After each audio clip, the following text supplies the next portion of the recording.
Persoalan tekanan likuiditas perbankan setelah adanya rencana pemerintah untuk memberikan transfer dana ke daerah dalam bentuk surat perbendaharaan negara menjadi perhatian banyak pihak termasuk Bank Sentral. Injeksi likuiditas pun menjadi solusi untuk mengatasi persoalan ini.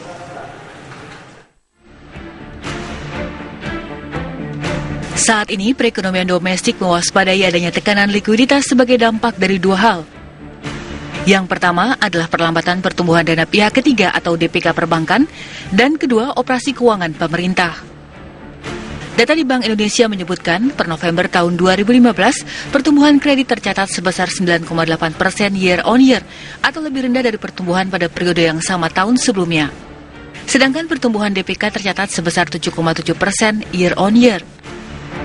Menyangkut operasi keuangan pemerintah, yang menjadi sorotan adalah rencana pemerintah untuk melakukan konversi dana alokasi umum serta dana bagi hasil ke pasar surat berharga negara.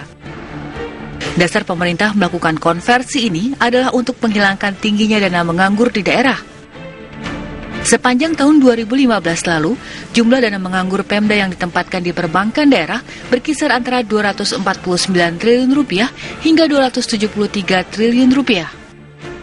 Merespon persoalan ini, Deputi Gubernur Senior Bank Indonesia, Mirza Aditya Suara menyatakan, injeksi likuiditas dari Bank Sentral, serta mempercepat pencairan anggaran pemerintah di berbagai sektor agar proyek-proyek bisa berjalan, adalah langkah mengatasi ketatnya likuiditas perbankan.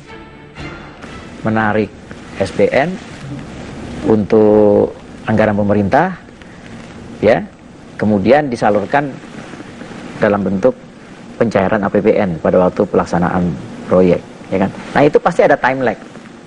Ada time lag antara pemerintah menarik pajak, pemerintah melakukan front loading penerbitan SBN, kan uang masuk ke kas pemerintah dengan pencairan anggaran pemerintah untuk pelaksanaan proyek.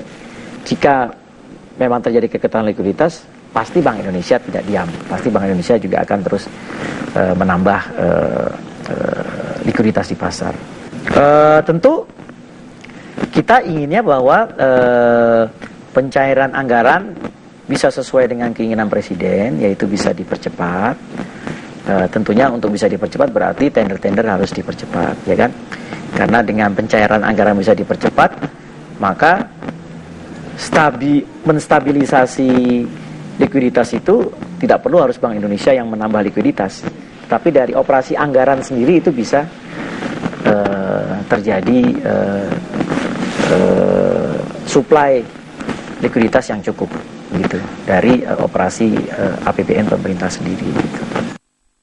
Mengingat ada dampak besar jika rencana pemerintah untuk memberikan transfer dana ke daerah dalam bentuk SPN jadi diwujudkan, kalangan pelaku pasar keuangan pun meminta pemerintah sebaiknya mengkaji kembali rencana ini.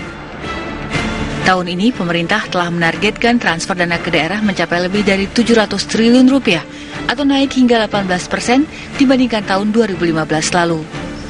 Dari Jakarta, tim TV One mengabarkan.